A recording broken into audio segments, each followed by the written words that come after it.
Salut Daphné, salut Océane. Bonjour. Salut.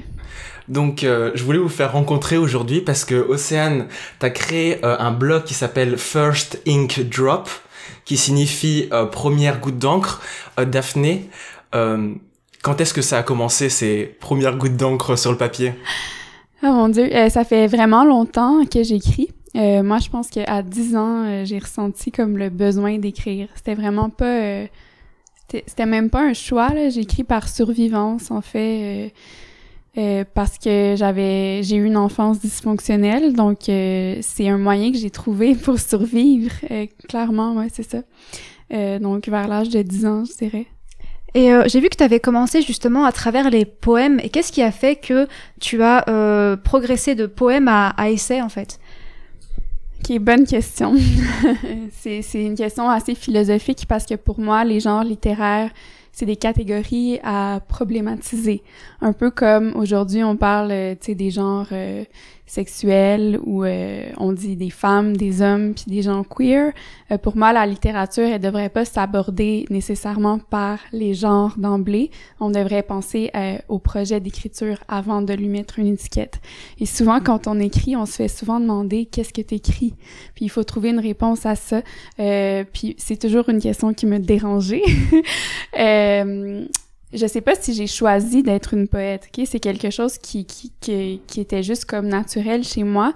Puis si j'avais voulu écrire un roman, par exemple, à l'âge de 25 ans, là, quand j'ai publié mon premier recueil, j'aurais juste pas pu, parce que c'est pas quelque chose qui venait à moi.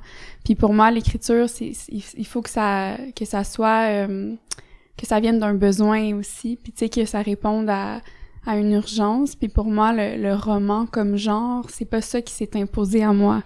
Après ça, je pense que mon écriture, elle va changer dépendamment des sujets que j'aborde, puis elle va prendre une forme qui va épouser le sujet que j'aborde.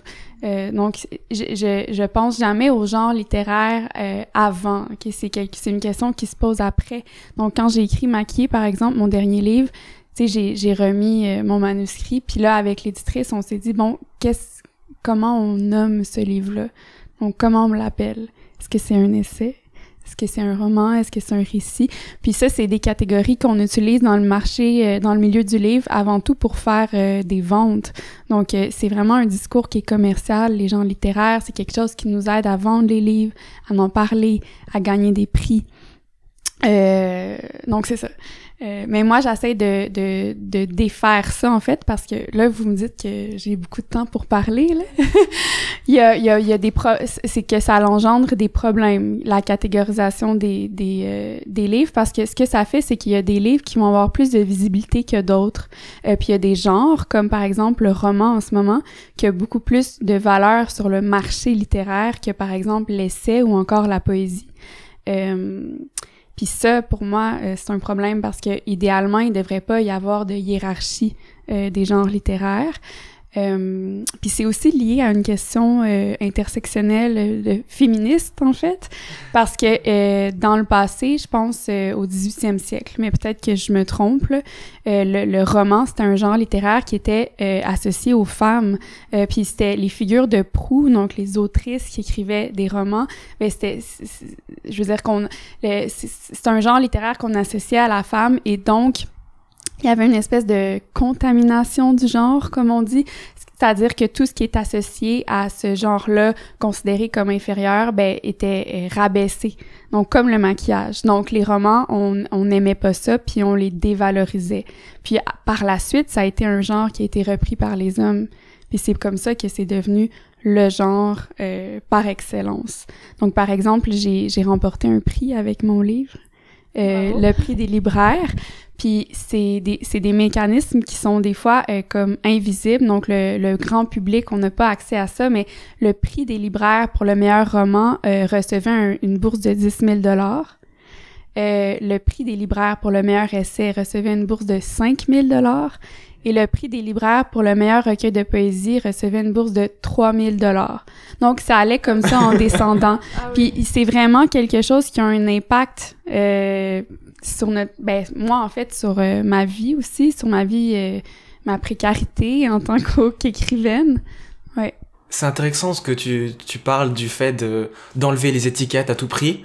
Parce que quand j'ai lu l'ouvrage Maquillé, justement, j'ai vraiment senti que t'as essayé de casser les barrières qu'il y avait entre les lecteurs et toi, du coup.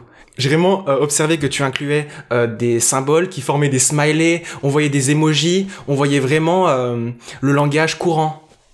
Ouais, ben il y a vraiment un mélange des styles hein, dans Maquillé. Il y a un discours qui est académique, il y a un discours qui est populaire, il y a des anglicismes. Donc j'essaie d'écrire le plus proche de comment je parle. Fait qu'il y a quand même un désir de démocratiser comme tout ce que j'écris. Tu sais, j'ai pas le goût d'écrire un livre qui va juste être lu par des universitaires. Fait que oui, t'as raison, j'essaie de décloisonner les genres, mais de décloisonner aussi ma propre parole. Tu sais, je veux que ça parle à des gens qui se maquillent, des gens qui se maquillent pas, des gens qui sont jeunes, qui écoutent YouTube, d'autres qui sont peut-être plus âgés puis qui ont aucune idée c'est quoi les réseaux sociaux. Ouais.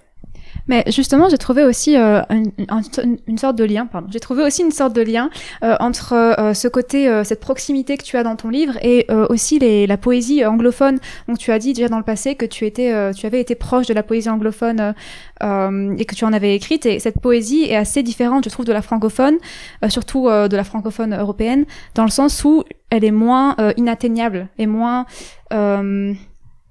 disons, intimidante. Oui, c'est tellement vrai. Mais en fait, j'avais été invitée dans un festival de poésie à Paris il y a comme 3 ans, je pense. Puis j'ai l'impression que, ben ça c'est mon impression, qu'en France, il y a quand même une tradition qui est très présente. Hein. Puis cette tradition-là peut peser sur les épaules des écrivains puis des poètes, puis en fait être castrante, puis les empêcher d'aller, de changer de voix ou d'oser quelque chose qu'on considérait pas comme de la poésie. Puis c'est pas quelque chose qu'on sent, par exemple, dans un continent qui est plus américain. Donc, même en Amérique du Sud, là, je suis une grande fan de poètes de l'Argentine. Aux États-Unis, ici au Québec, par exemple, les poètes de l'Écrou, la maison d'édition, on est très influencés, tu sais, par une poésie que je dirais américaine, qui est beaucoup plus narrative. Donc, on est quand même dans une narration, on a une histoire, on a accès à un début, un milieu, une fin. Donc, il y a quelque chose qui est plus accessible là-dedans que des choses hyper conceptuelles ou même des règles de prosodie, des trucs comme ça. On est dans un langage courant aussi. Fait que oui, c'est vrai, c'est une poésie qui m'a beaucoup parlé, moi. Quand j'étais jeune, je lisais surtout des paroles de chansons, donc ça ressemble un peu. Puis j'ai été aussi impliquée dans le milieu littéraire parce qu'à Montréal, on a 2 scènes littéraires, on a la scène anglophone et la scène francophone. J'ai été longtemps libraire dans une librairie anglophone. Je suis traductrice aussi, donc constamment, je consomme, je lis cette littérature-là que je traduis aussi. Puis mes amis, c'est autant des poètes de anglophone que francophone, ouais. C'est ça qui est marrant, je trouve, c'est que souvent les auteurs, ils s'entourent d'autres auteurs, des gens dans le milieu littéraire. Ben oui, c'est vraiment important en fait la communauté, puis je pense que tu sais la littérature c'est aussi comme la musique ou l'art, c'est une façon de retrouver des gens qui partagent des valeurs semblables. Donc par exemple si les deux, on aime la même écrivaine, ben il y a quand même des chances qu'on s'entende sur d'autres choses que ce livre-là. Non, c'est totalement vrai. Ouais, puis à la base, on se connaît pas du tout, mais si on s'entend pour dire genre j'aime Virginie Despentes, ben peut-être qu'on a d'autres choses en commun. Ouais. Oui, non, c'est sûr. Donc c'est l'art, c'est une pratique qui est solitaire, mais au final, ça rassemble les gens puis ça crée des communautés. Puis quand on écrit, quand on crée, c'est important de s'entourer de gens pour parler de l'écriture, de nos démarches, pour alimenter nos idées aussi. Ouais. Et oui, du coup, avec cette caractéristique assez particulière de la proximité dans la poésie québécoise, il est vrai que moi, en arrivant ici, j'ai totalement découvert ça, j'ai trouvé ça assez intéressant. Mais comment, du coup, déterminer, parce que c'est assez subjectif dans le fond, mais un bon poème québécois d'un mauvais poème québécois? Mais du coup, avant, faudrait juste préciser, parce qu'en fait, elle vient de Belgique. Ah oui, je viens de Belgique à la base, mais c'est ça. Ok. Ben je sais pas, je pourrais pas dire qu'est-ce qui est bon ou mauvais, genre je peux parler pour moi, qu'est-ce que moi j'aime ou qu'est-ce que j'aime pas. Je pense que j'apprécie la poésie qui est dans l'écriture et non pas dans un rapport de représentation, parce qu'il y a beaucoup ça en poésie. C'est qu'on naît avec des images, l'image des poètes maudits ou de c'est quoi un poème, ça parle de quoi? Ah, il faut que je parle des étoiles, de l'abysse, des fleurs. Tu sais, il y a des thèmes comme ça.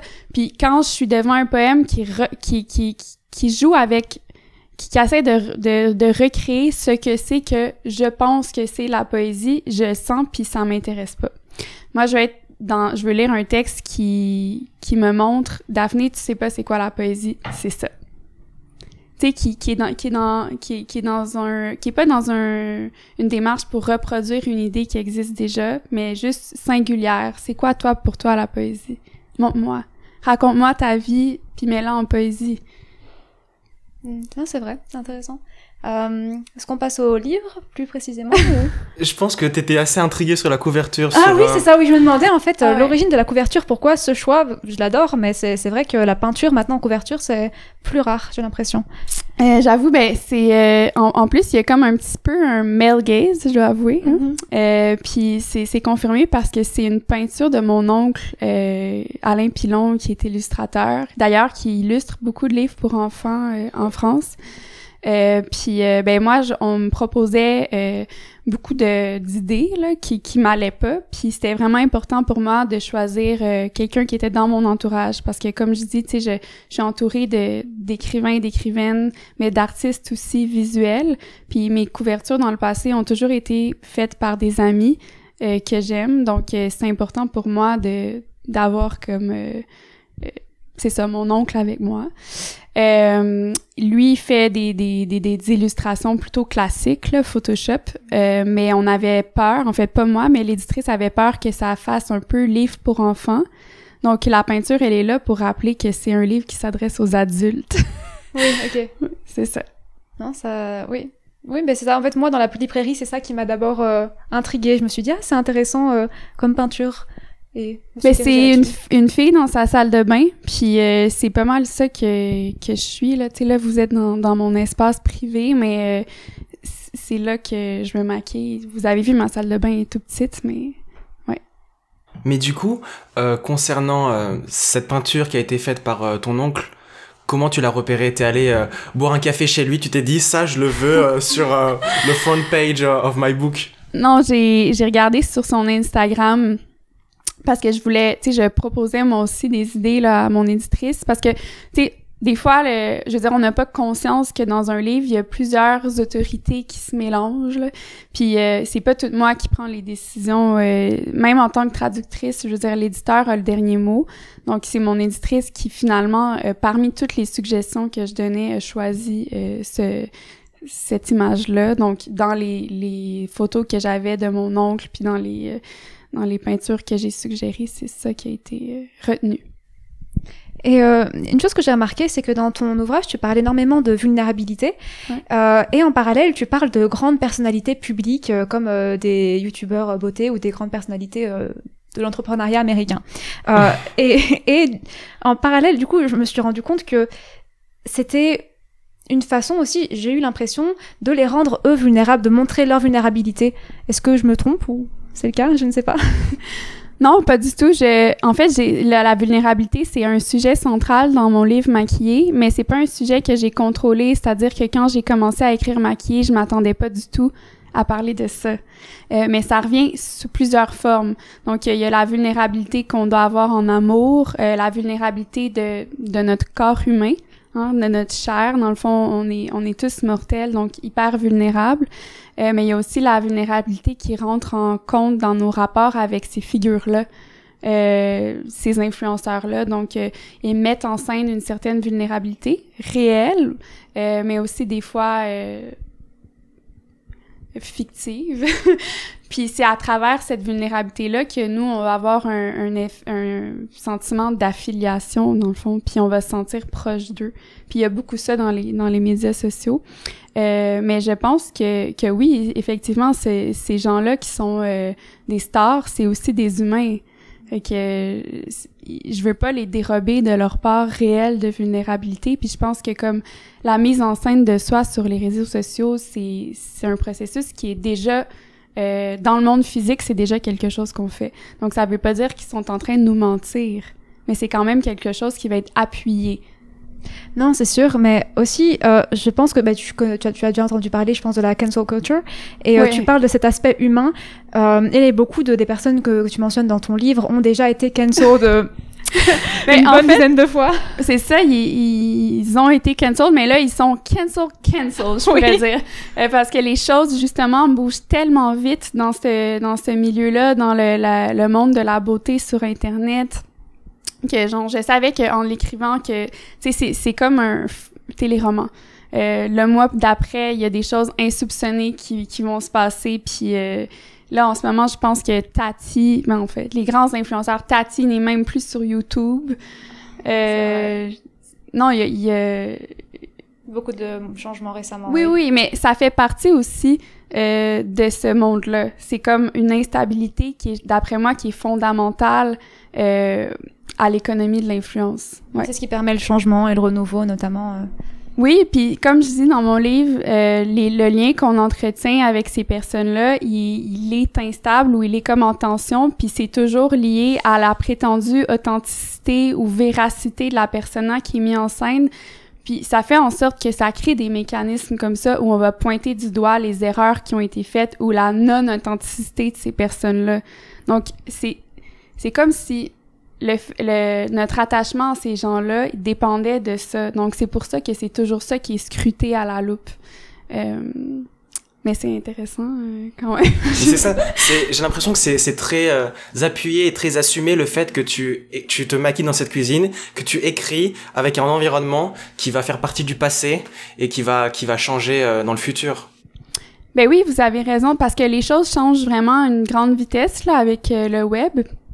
Il y a aussi ça en écrivant aujourd'hui, là, en 2021, je pense.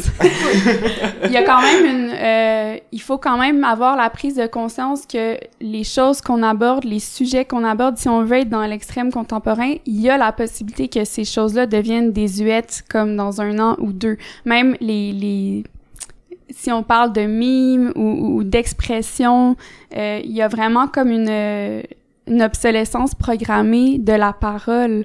Je sais pas si moi, mettons que si j'ai des enfants un jour, si mon enfant lit ce livre-là dans 20 ans, est-ce qu'il va être capable de comprendre? Je le sais pas. Mais ça aussi, c'est comme en fait, c'est un rapport à la mort qu'on peut avoir en écrivant, puis je pense qu'il est présent dans les écritures contemporaines, ouais. Et tu parles beaucoup de descendre YouTube constamment. Ouais. Est-ce qu'un jour tu as voulu, toi, avoir une chaîne YouTube, notamment sur le maquillage ou sur la littérature? Pourquoi pas, tu sais, en fait, moi, j'ai un podcast, mais j'ai vraiment pas eu le temps de le nourrir, ce podcast-là, parce que j'ai été comme submergée dans ma réalité professionnelle, mais le médium sonore, c'est un médium que j'aime peut-être plus que me mettre en scène visuellement, puis j'ai l'impression qu'avec la voix, on peut créer aussi un effet de proximité qui ressemble à celui que moi, je ressens en regardant mes YouTubeuses préférées. Mais mon podcast s'appelle Choses sérieuses. C'est sur le maquillage, les cosmétiques. Donc ça ressemble un peu à maquiller là, mais c'est ça. J'ai fait un épisode puis après ça j'ai été comme ok, je peux plus. C'est un podcast qui parle de choses sérieuses. Ben oui, c'est ça, c'est comme une boutade parce que le maquillage, c'est jamais pris au sérieux, puis quand on en parle, c'est pour en vendre. Donc dans les magazines, c'est commercial, mais on n'arrive jamais à regarder le maquillage comme un objet culturel qui peut nous dire des choses sur le monde dans lequel on vit.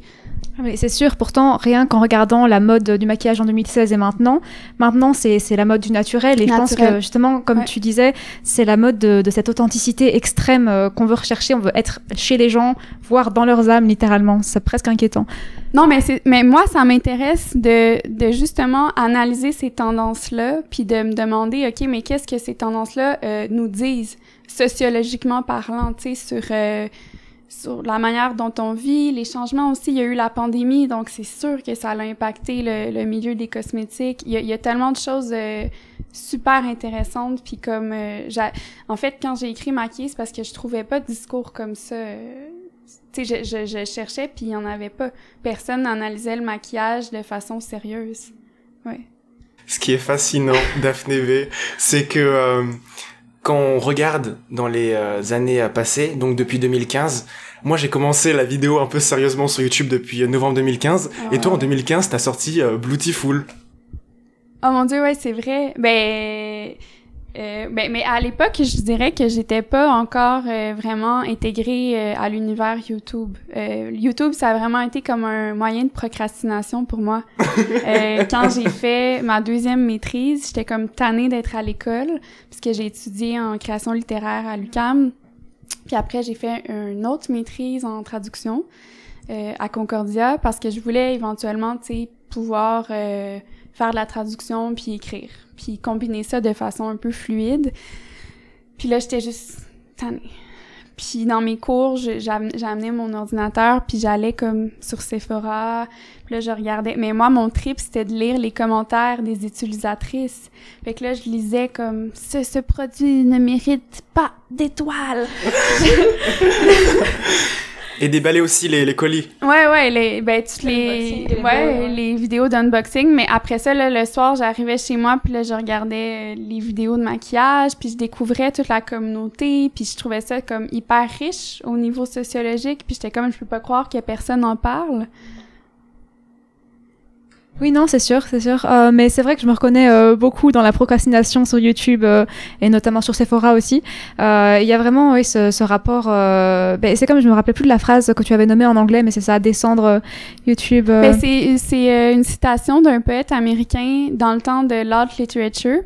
Donc c'est Beach Sloth, qui est sloth, pas le terme dérogatoire là, mais l'animal, le paresseux.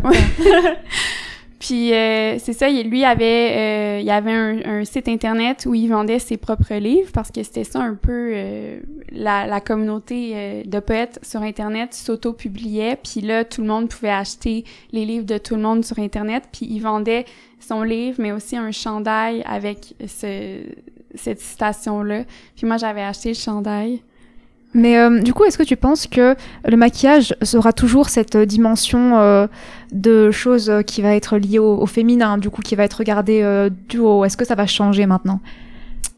Oui, moi je pense que ça change maintenant, puis que ça va toujours changer, mais en ce moment, on voit beaucoup comme je disais, on a un décloisonnement des genres, donc il y a clairement plus juste des femmes qui se maquillent, hein. Il y a des hommes, des personnes non-binaires, puis ça se reflète aussi dans les égéries des grandes marques, tu sais, Revlon, même Sephora, il y a comme de tous les genres qui vont comme mettre en scène le maquillage, le vendre, faire du marketing.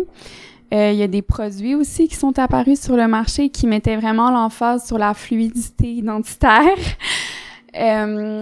Il y a les technologies de reconnaissance faciale qui sont, tu sais, qui sont apparues, là, puis en tout cas qui prenaient leur plein essor, là, puis avec la pandémie, le contrôle des gens, puis là, tu voyais, il y avait beaucoup d'articles aussi sur le maquillage pour essayer comme de subvertir ou en fait de pas se faire reconnaître visuellement par des caméras.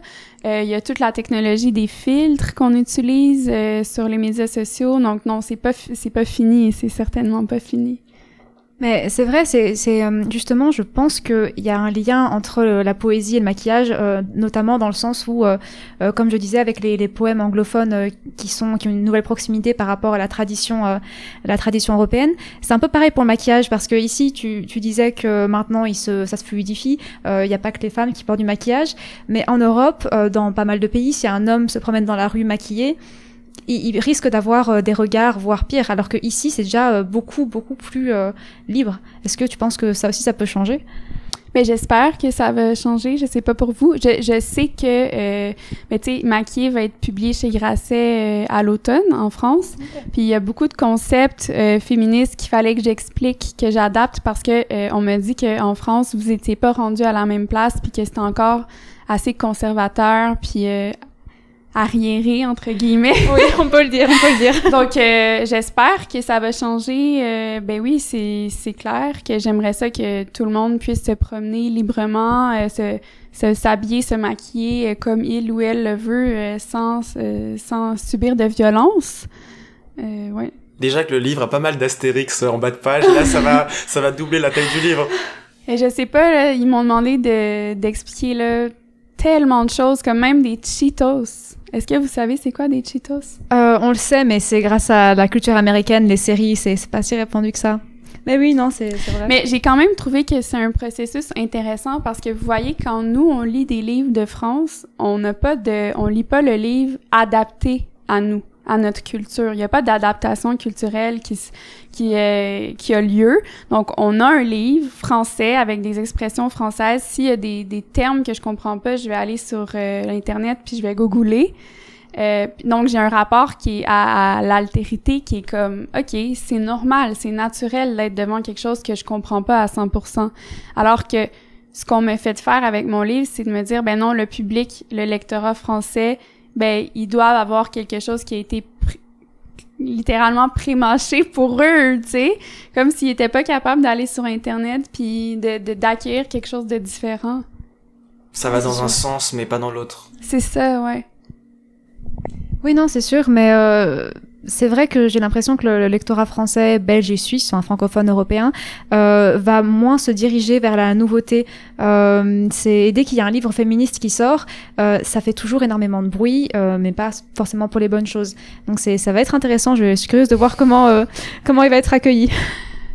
Ben oui, j'ai aucune idée, même du côté anglophone, parce que c'est vrai que les auteurs que je cite sont soit québécois, soit américains. Tu sais, je suis vraiment très américaine dans ma façon d'écrire aussi, donc mes références. J'ai aucune idée de comment ça va se passer, mais je sais que la poète américaine Anne Boyer, que je cite beaucoup, un de ses poèmes, en fait, là, qui traverse mon livre, elle se fait traduire chez Grasset, c'est drôle, puis ça va sortir comme peut-être en même temps. Oh, ouais, fait que ça, c'est coïncidence. Ouais, c'est bien. Mais je veux pas bitcher la France. Là. Ah non, mais okay. je suis la première à le faire. Je suis d'origine française, donc. Mais j'ai l'impression, selon moi, mon hypothèse, c'est aussi comme un truc d'empire. Tu sais, dans le fond, la France, au même titre que l'Angleterre, c'était anciennement des empires, donc il y a une mentalité qui est différente.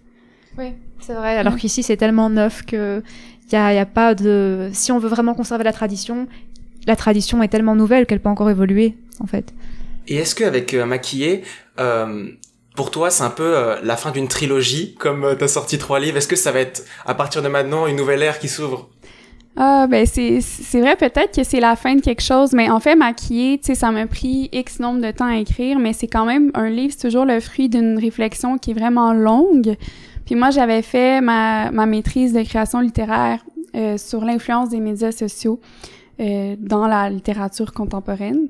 Donc, il y a plein de textes de savants que j'ai lus, de réflexions sociologiques sur les médias sociaux. Ça faisait des années, en fait, que je lisais là-dessus puis que je travaillais là-dessus. Fait que, oui, il y a quelque chose là-dedans de comme... on dirait que ça vient clore une réflexion que j'ai, mais ça me donne juste le goût de poursuivre. Tu sais, les questions sont inépuisables. Puis je dirais que...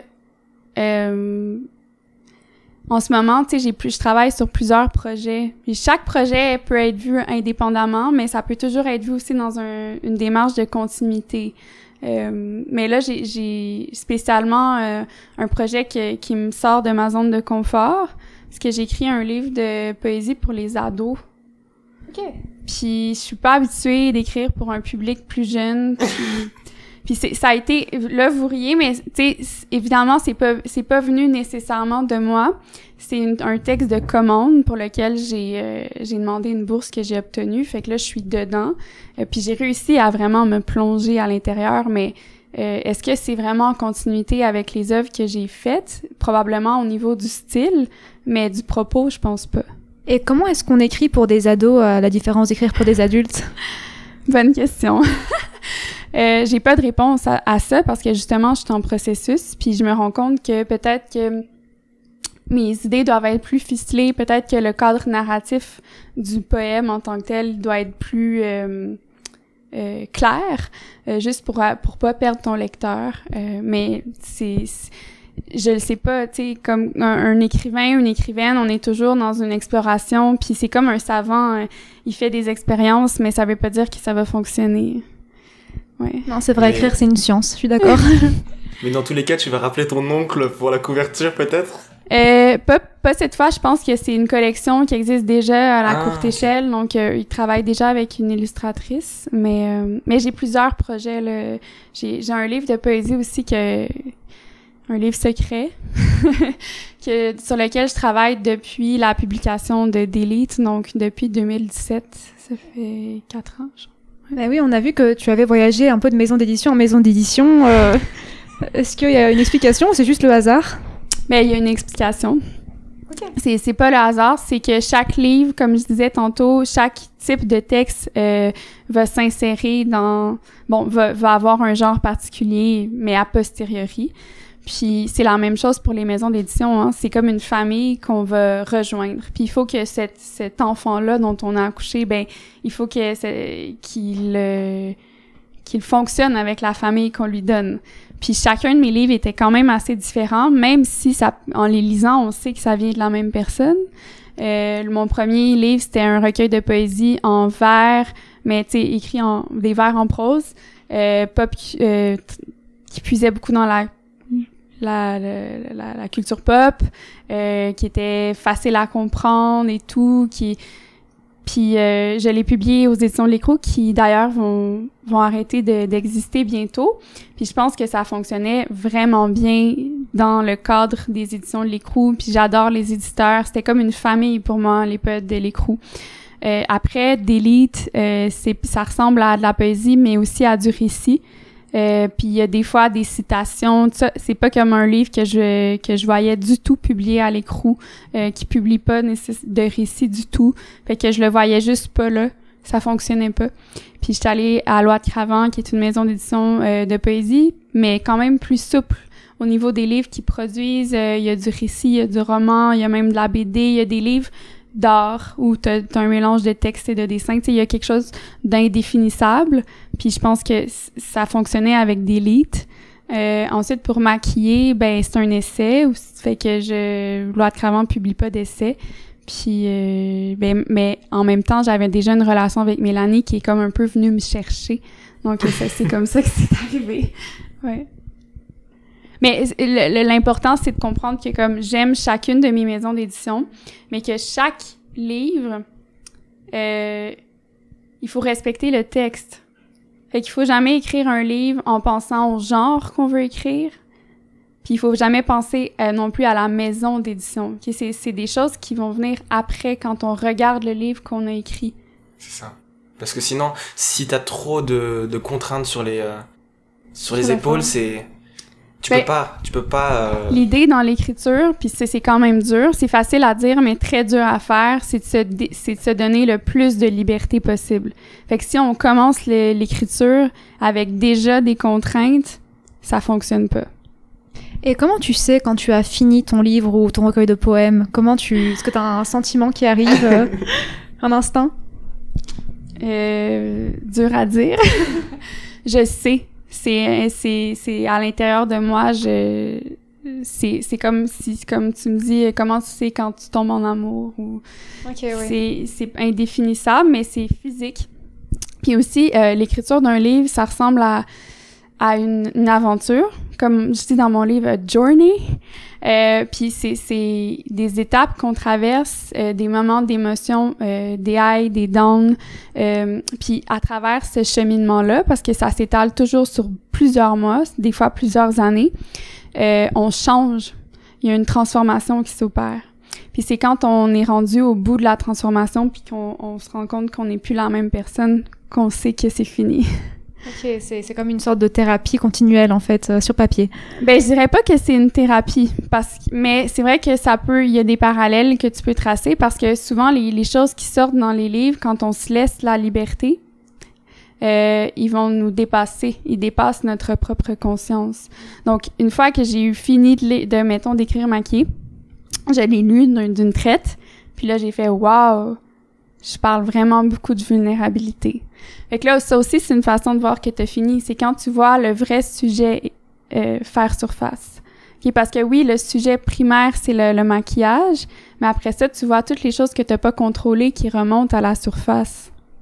Et est-ce que du coup, à ce moment-là où t'as le livre tout beau, tout neuf, tout fini, à qui tu le fais lire? T'as des proches, t'as un cercle à qui tu fais confiance? À moi-même.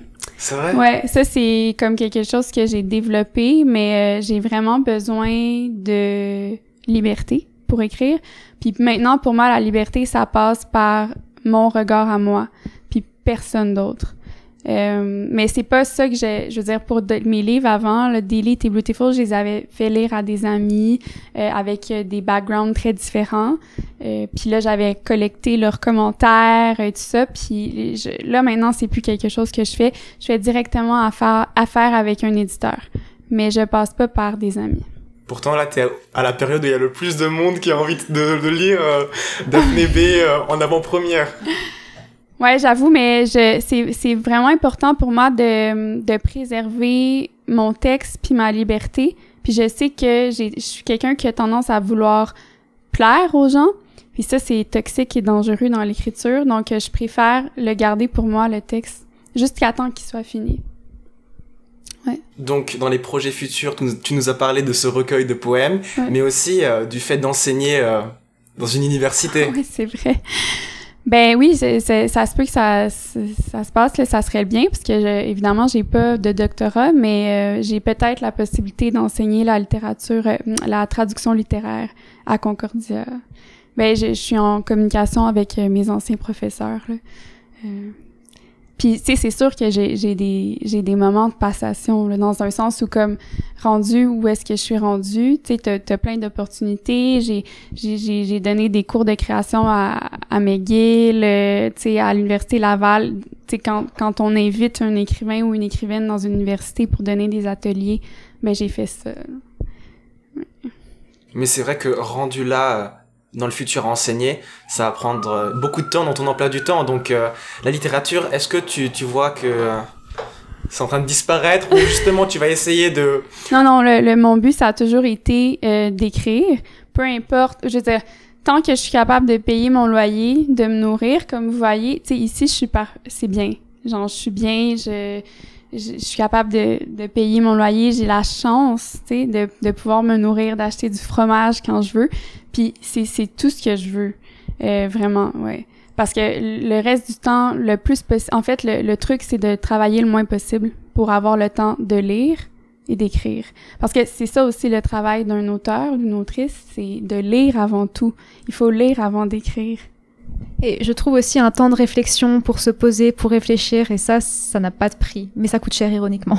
Un temps de réflexion, mais de procrastination aussi. Tu sais, quand je disais que le maquillage, c'était ma procrastination, c'est vraiment important de procrastiner dans un processus créateur, puis c'est souvent ces moments-là de procrastination qui vont nous amener la substance de nos écrits. Ça me rassure, du coup. Mais c'est ça qui est intéressant quand tu dis que t'as juste besoin du minimum de manger ton fromage, parce que tu leur souhaites, par exemple, dans le livre, ceux qui veulent toujours plus, tu leur souhaites le meilleur.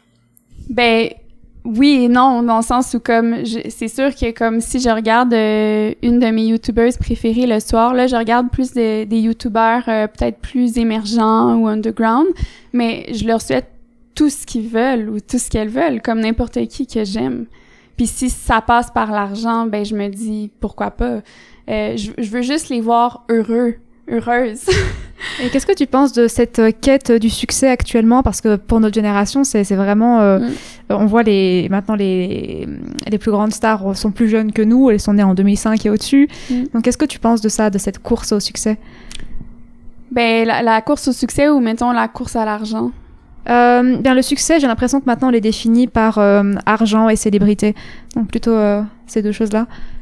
Ben c'est comme complexe. Je dirais que pour la quête infinie d'argent, ça doit être d'après moi, c'est ben de un, c'est que la société nous inculque que c'est ça le succès, tu sais. Puis puis je pense que à la base, mais là je vais dire quelque chose d'hyper cheesy, tu sais, les gens veulent juste être reconnus dans le sens où en ce moment tu Tu sais, je vous regarde, je vous vois, vous existez. Et on veut exister dans le regard de quelqu'un d'autre, puis on veut l'amour de l'autre aussi. Fait que ça, c'est comme des besoins primaires que tout le monde peut vivre, puis on peut intégrer le fait que on va recevoir ça, cet amour-là, cette reconnaissance-là, à travers le succès monétaire, à travers l'argent. Ce qui est pas vrai, mais c'est comme, en même temps, est-ce que je veux dire, je trouve ça vraiment dégueulasse, l'accumulation de richesses, puis que je trouve que c'est un crime. Mais mais la société nous apprend que c'est comme ça qu'on va obtenir l'amour des gens. Je pense que c'est comme un genre de, je sais pas comment dire ça sans être abléiste, là, comme capacitiste, mais je pense que c'est comme une petite maladie mentale, un trouble mental, mais qui est sociétal, qui est social, parce que c'est sans limite. C'est comme n'importe quoi, tu sais. Je pense que c'est à travers ça que je vais trouver mon bonheur, mais ce l'est pas parce que c'est une addiction. C'est un comportement addictif. Mais on a tous des addictions. On peut comprendre ou avoir de l'empathie pour ces gens-là. Mais on revient toujours à ce concept de la mort. C'est ça qui te rapproche, en fait. La mort, c'est un thème central dans l'écriture. Je pense que écrire, ça je l'ai dit à des étudiants puis des étudiantes, écrire c'est faire face à la mort. C'est sombre. Faire face à la mort. Ben entre autres pour moi, parce que quand j'écris, ça dépend des façons d'écrire de chacun, mais moi j'écris vraiment dans l'inconnu, tu sais, je fais pas de plan avant d'écrire, puis c'est un peu ça la page blanche, hein, c'est la peur de l'inconnu. Puis je pense que pour écrire, puis pour justement que des choses se révèlent à nous dans l'écriture, des choses qu'on n'avait pas planifiées, il faut être capable de se laisser aller, puis de faire face à l'inconnu. Mais l'inconnu ultime dans notre vie, l'inconnu, c'est celui qu'on ne peut pas percer, puis celui dont on n'aura pas le choix de faire face, c'est la mort. Puis à un moment donné, il va falloir se laisser aller. Fait que c'est comme si non mais là je suis vraiment deep, mais c'est comme si en écrivant, pour moi c'est un processus aussi qui nous pratique. On se pratique à côtoyer la mort. C'est ça, parce que quand t'écris par exemple, tu vois pas le temps passer. Du coup, cette notion du temps n'existe plus. Mais c'est vrai que la notion du temps n'existe plus parce que ce qui arrive aussi, c'est qu'il y a comme on parvient à un autre temps, ok, un temps mythique parce que t'es en dialogue avec tes contemporains, t'es en dialogue avec les poètes que tu connais ou les essayistes mais t'es aussi en dialogue avec des auteurs puis des autrices que t'as lus qui sont morts peut-être il y a 100 ans, 200 ans. C'est des gens que tu portes en toi. Moi, dans mon écriture, je cite beaucoup puis je suis habitée par ces voix-là. Fait que quand t'es dans l'écriture, t'es avec les morts et les vivants. T'es pas nécessairement dans la vie, t'es entre les deux. Tu sais, le désir de succès, ça aussi, je peux comprendre parce que, surtout sur les médias sociaux où on veut avoir le plus de followers possible, parce que c'est ça aussi qui nous...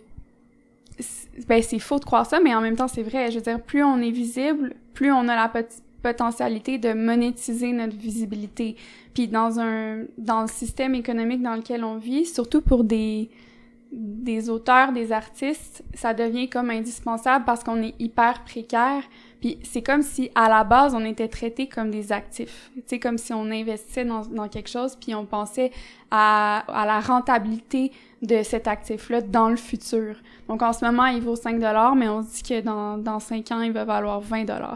Puis c'est un peu ça pour les artistes. Tu sais, je les comprends de vouloir, avoir une visibilité, des followers, parce que j'ai l'impression que le filet social, il est pas tellement grand, mais au Québec, il est mieux qu'ailleurs. Tu sais, aux États-Unis, si tu tombes malade, puis t'as pas d'assurance maladie, t'es mort, là. Tu peux même pas aller à l'hôpital si t'as la COVID.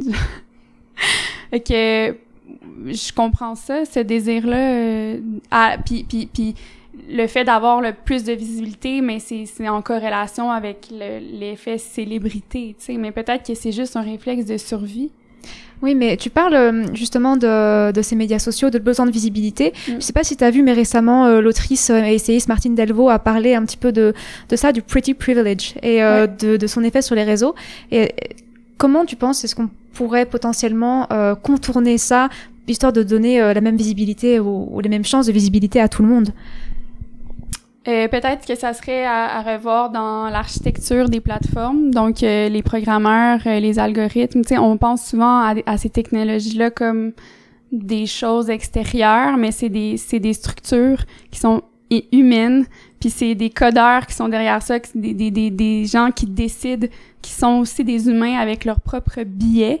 Donc, il faudrait que ça soit à l'interne, pas juste dans la représentation qu'on change les choses, c'est aussi dans le pouvoir décisionnel. Donc, qui prend les décisions dans ces compagnies-là à Silicon Valley?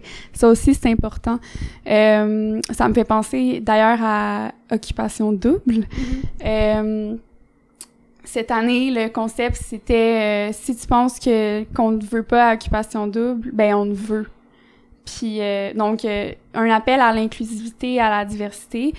Puis moi, j'ai été intriguée par ça. Puis tu sais, souvent je fais des choses, tu sais, ça paraît peut-être dans maquillé, mais un peu qui vont comme qui m'échappent. Tu sais, je fais des trucs puis je sais pas pourquoi je les fais. Fait que je me suis dit, hey, je vais envoyer ma vidéo puis je vais faire les auditions. J'adore, ok. Fait que j'ai été convoquée en entrevue, puis dans le fond, du début jusqu'à la fin, je voyais bien que les gens qui faisaient la queue devant moi, il y avait de toutes sortes de personnes. Donc, il y avait une diversité. Mais toutes les personnes qui travaillaient pour Occupation Double, donc cette grande télé-réalité québécoise, des gens qui barraient les noms sur des listes dans l'ascenseur, des gens qui nous donnaient des numéros, puis après ça, devant les juges, c'est tous des gens pareils. Des gens qui répondaient aux standards de beauté occidentaux, des blancs, des blonds, des musclés. Il y avait aucune diversité. Puis c'est ça que je leur ai dit, dans le fond, j'ai dit, tu sais, vous voulez de la diversité, mais la diversité, c'est pas juste une représentation à la télé, c'est pas juste en choisissant une personne grosse, une personne avec une mobilité physique différente. Il faut que la diversité soit présente structurellement. Donc, dans l'organigramme de votre compagnie, derrière la table, je veux qu'un juge soit noir, je veux qu'un juge soit gros. C'est ça, la diversité aussi. Fait que je pense que ça pourrait peut-être potentiellement changer l'idée du pretty privilege. Moi, personnellement, je suis très consciente de ça, mais les YouTubers que je préfère, que j'écoute le plus sur YouTube au niveau maquillage, ce sont des gens qui correspondent pas du tout aux standards de beauté. Puis ça, c'est ce qui m'attire aussi de cette plateforme-là. Ouais. Oui, tout le monde a accès à YouTube, puis on en a besoin de cette représentation, parce que c'est vrai que si on se base sur la télé, surtout la télé-réalité, c'est vrai que même Occupation Double, si on regarde les gagnants surtout, c'est très critères de beauté occidentaux et hétéronormatifs aussi. Ouais, ben sinon c'est parce que ils vont inclure des gens de la diversité entre guillemets, mais ça va être des tokens. Donc ça va pas être des gens qui vont avoir leur chance réelle dans le jeu, puis ils pourront pas non plus se trouver de partenaires pour gagner. Non, c'est sûr. Ouais. Et pour conclure, Océane, t'étais assez curieuse des conseils que Daphné pouvait donner pour les beginners, les gens qui rentrent dans le marché. C'est vrai que c'est ça, en tant qu'étudiante en littérature, c'est ça, en général, c'est une question que beaucoup d'étudiants et d'étudiantes en littérature se posent. Ben, mon conseil premier, c'est de lire. Lire. Moi, quand j'ai fait mon bac en littérature française à McGill, les gens lisaient seulement les livres à l'étude, puis c'est tout. Puis, de un, ça, c'est un canon littéraire qui est déjà passé date quand il nous est enseigné. Fait qu'il faut apprendre aussi à le remettre en question, ce canon-là, de pas juste absorber ce que les professeurs disent à l'école. C'est important aussi de s'émanciper de ce qui nous est enseigné, d'aller lire d'autres choses, puis de vraiment trouver qu'est-ce qui nous fait triper, nous. Moi, c'est ce que j'ai fait justement quand après mon bac, là, puis j'ai travaillé comme libraire à la librairie Drown & Quarterly, puis là j'ai eu accès à la littérature qui me parlait beaucoup plus que tous les livres que j'avais lus durant mon parcours universitaire. Ça, c'est mon premier conseil. Mon deuxième conseil, c'est d'être aussi un membre de participer à sa communauté littéraire, que ce soit en faisant un podcast, en écrivant dans des revues, des magazines. C'est vraiment important parce que la littérature, c'est oui, quand on écrit, on est seul, mais c'est aussi une idée de partage. On partage l'art qu'on fait, on en discute. C'est des moments, c'est des soirées de lecture dans les bars. Il y en avait beaucoup avant la pandémie. Puis c'est là aussi qu'on peut rencontrer les gens, se créer un cercle d'amis qui écrivent aussi, avec qui discuter de nos projets, de rencontrer les éditeurs, les actants de la scène littéraire, de vraiment comprendre comme les mécanismes. Alors, quand on a un texte, quand on a un manuscrit qui est prêt, on sait exactement où l'envoyer, à qui ça va plaire, à qui ça va pas plaire. On n'est pas dans l'inconnu. Ouais. Ok, ben merci beaucoup. Merci Daphné B, merci Océane. Ben merci à vous.